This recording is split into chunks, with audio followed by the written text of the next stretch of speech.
राधे राधे दोस्तों, कैसे हैं आप लोग। आशा करती हूँ स्वस्थ होंगे, मस्त होंगे। तो दोस्तों, आज जो कहानी मैं आपसे साझा करने आई हूँ उस कहानी का शीर्षक है बुढ़ापा। हाँ दोस्तों, बुढ़ापा सबका आता है। शायद ऐसे विरले लोग ही होते हैं जो अपना बुढ़ापा नहीं देख पाते। कहने का तात्पर्य है कि जो अच्छे होते हैं भगवान को भी उनकी ज़रूरत होती है, ऐसा हमारे यहाँ बोला जाता है।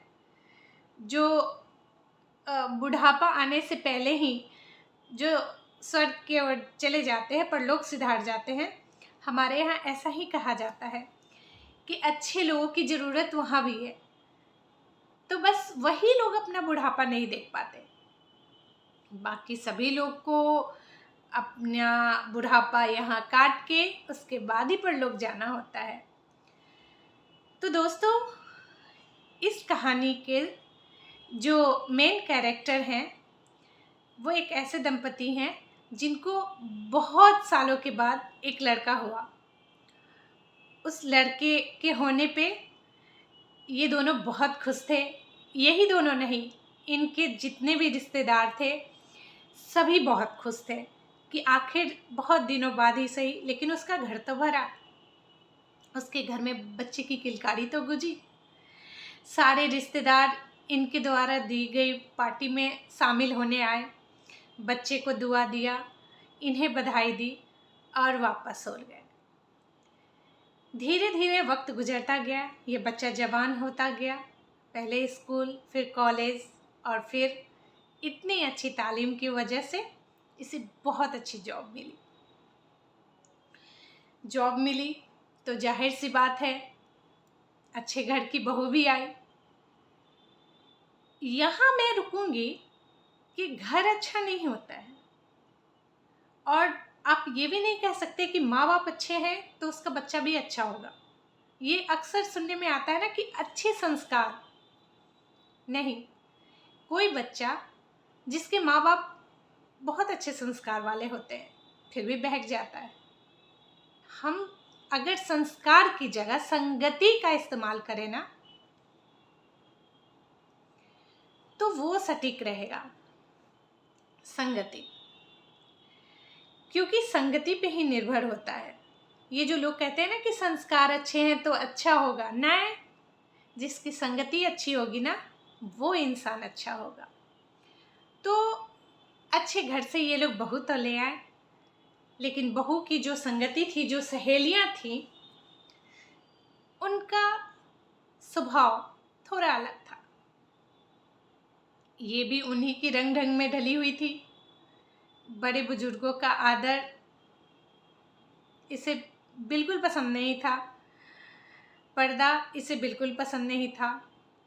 कुछ दिन सासू माँ के टोकने पे इसने थोड़ा बहुत पर्दा किया, लेकिन फिर जब इसके पति का साथ इसको मिल गया कि माँ अब कौन है लोग, कहाँ है ऐसे लोग जो पर्दा करते हैं, सही भी लगा कुछ हद तक कि चलो भाई, जब हम जेठ जेठानी वाले घर में जाएंगे जहाँ हमारे गांव के ससुर वगैरह होंगे, वहाँ हम पर्दा करेंगे। यहाँ तो हम ही 4 लोग हैं और हर रोज़ हम लोग को एक दूसरे से सामना करना है, मतलब एक दूसरे का चेहरा देखना है। तो हर रोज़ ये कैसे पर्दा करेगी और पर्दा करके काम करना, ये सब कैसे होगा। माँ ने कहा, मैं ये बिल्कुल नहीं कर रही हूँ। पर्दा करने का मतलब ये नहीं है बेटा कि मैं बोल रही हूँ इससे कि ये 10 गज का घूंघट निकाल करके घूमते फिरे। मेरा ये कहना नहीं है बेटा। मैं ये कह रही हूँ कि ये शॉर्ट्स ना पहने, ये जीन्स ना पहने, सलवार सूट पहन ले। साड़ी नहीं पसंद तो सलवार सूट पहन ले। हाँ, जब तुम्हारे ससुर जी बाहर हो तो ये पहन सकती है, पर जब वो घर में हो तो बस उतना सा लिहाज कर ले। बेटा बोला, माँ तुम खामोखा इन सब बातों में पड़ी हुई हो, अब कौन करता है ये सब। और फिर तुम ही कहती हो ना कि बहू को बेटी समझना चाहिए, तो फिर जब आम घरों में बेटी को ये सब हक मिलता है तो बहू को भी देना चाहिए। माँ को लगा बेटा शायद सही कह रहा है, शायद मेरी सोच दकियानुसी है। उसने स्वीकार कर लिया कि हाँ मेरी सोच पुरानी है और बहू को आज़ादी दे दी। बहू को सह मिल गया कि अब तो मैं जो भी करूँगी, अगर मेरा पति मेरे साथ खड़ा रहेगा तो मुझ पे कोई पाबंदियाँ नहीं लगेगी। और हुआ भी वही। हर चीज़, अगर कोई भी चीज़ में जहाँ वो गलत भी होती थी, अगर कोई टोक लगाता था तो पति उसके साथ खड़ा हो जाता था। ये सब होते होते वो इतनी ताकतवर हो गई थी कि अब उसे सोचना भी नहीं पड़ता था कि वो जो फैसला कर रही है वो किसी के हक के लिए गलत है। वक्त गुजरता गया। इन दोनों वृद्ध दंपति में से पति की मृत्यु हो जाती है, मतलब कि बेटे के पिता की मृत्यु हो जाती है। अब वो इसकी माँ अकेली रह जाती है। बेचारी बहुत दुखी रहने लगी थी। पर नन्हे नन्हे बालक जो पोते पोतियाँ थी, उन लोग के साथ कुछ वक्त हंस खेल के इसका गुजर जाया करता था। पर वो भी तब बोझ लगने लगा जब पोते पोतियाँ थोड़े से बड़े हो गए और उन्हें भी स्कूल जाना पड़ा। तो वो जब तक स्कूल रहते थे तब तक पूरा घर इसे काटने को दौड़ता था। एक दिन तो इसकी बहू ने ताने भी दिए कि क्या बैठे बैठे खाते रहती हैं, आपको इतना नहीं होता कि जाएं गली मोहल्ले में निकले साग सब्जी ले आएं, मंदिर जाती हैं बस, उसके अलावा कुछ नहीं। मंदिर अपने शौक से जाती हैं कि नहीं जाती हैं? अगर वही कुछ साग सब्जी ले आया कीजिएगा जाके तो क्या बिगड़ जाएगा?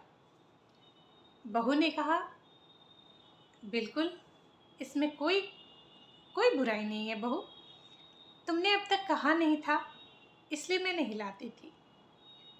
उसने कहा तो जो मैं कहूँगी वही करेंगी क्या? खुद से नहीं कर सकती कुछ भी? सासू माँ ने कहा बेटा मैंने कभी किया ही नहीं। तुम्हारे ससुर जी जब अपने जॉब से लौटते थे ना तो सब कुछ साथ लेके आ जाया करते थे, फल सब्जी, तो उन्होंने कभी मुझे निकलने नहीं दिया। इसलिए मेरे मन में ऐसा आया ही नहीं कि मैं ये सब लाया करूं। खैर कोई बात नहीं, मैं कल से जब जाऊंगी मंदिर के लिए, लौटते वक्त वहीं ठेला लगाया रहता है, मैं सब लेके आ जाऊंगी। ये सोच के वो सुबह सुबह मंदिर के लिए निकलने लगी तो बेटा बोला कि माँ रुको, मैं भी तुम्हारे साथ चलता हूँ।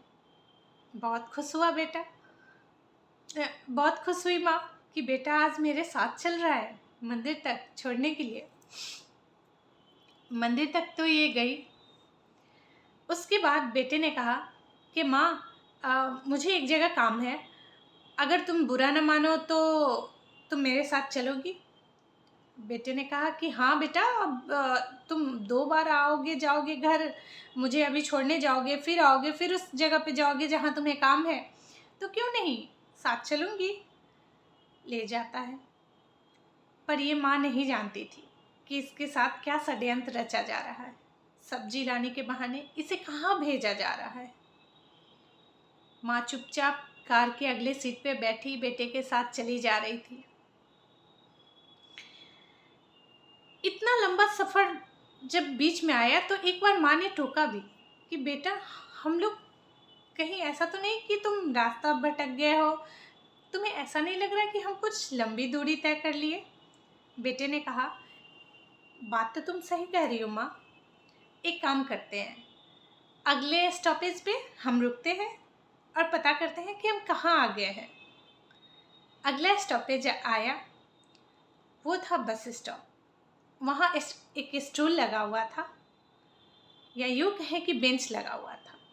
बेटे ने अपने कार का दरवाज़ा खोला, माँ को भी निकाला और कहा कि माँ तुम यहाँ बैठो, मैं थोड़ा पानी वानी लेके आता हूँ और पूछ के भी आता हूँ कि ये हम लोग कहाँ आ गए हैं। माँ को वहाँ बैठा देता है। उसके बाद वो वापस अपने घर के लिए निकल जाता है।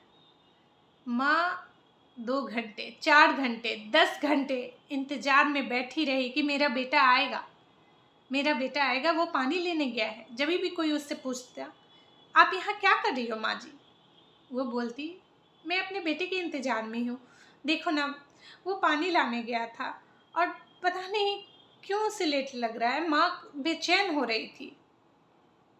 तब तक एक आदमी आया और कहा, माँ जी, इसके बेटे का नाम लेते हुए कि आप उनकी बेटे हो, आप उनके माँ हो, सॉरी, आप उनकी माँ हो।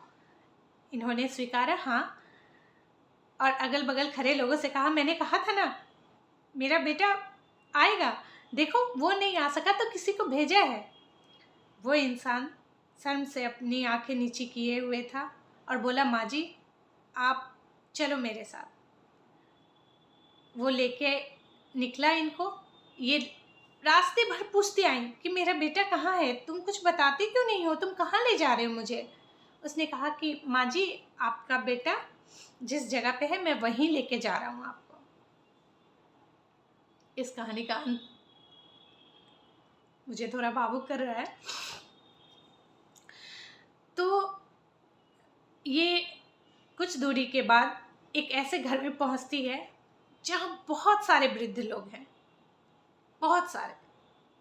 ये वहाँ पहुंचती हैं, इनको थोड़ा भी समय नहीं लगता ये समझने में कि ये एक वृद्धाश्रम है। वो उस इंसान को बोलती है, तुम्हें गलत फहमी हुआ है बेटे, मेरा बेटा मुझे यहाँ नहीं रख सकता। इतना ही कहना था कि उनकी नज़र सामने की कुर्सी पे बैठे एक इंसान पे पड़ी, जो कोई और नहीं, इनका बेटा और इनकी बहू थी। वहाँ फॉर्म भरे जा चुके थे, इनका दाखिला कराया जा चुका था। माँ ने सहर्ष स्वीकार कर लिया एक और बड़ा फैसला, वृद्धाश्रम में रहने का। देखते देखते कई साल गुजर गए, या यूँ कहें कि 4-5 साल गुजर गए। उसके बाद एक दिन वृद्धाश्रम से एक फ़ोन आता है कि सुनिए, आपकी माँ का अंतिम समय चल रहा है और उनका कहना है कि वो अंत समय में आपको देखकर आपसे 2 बातें करके ही जाना चाहती हैं। इस फ़ोन पे बहू ने मना किया, लेकिन बेटे ने कहा नहीं, उसका अंत समय है, जब बुला रही है मैं जाऊंगा। यहाँ उसने पहली बार अपनी पत्नी का विरोध किया और वो गया। वहाँ गया, अपनी माँ को जब देखा, पता नहीं क्यों उससे उसका हाथ पकड़ते ही वो सब याद आने लगा कि इस हाथ ने कभी मुझे खिलाया था, गोद में उठाया था, उंगली पकड़ा के चलना सिखाया था। पता नहीं ऐसे ही सहसा उसे याद आ गया, बस वो हाथ पकड़ते हुए।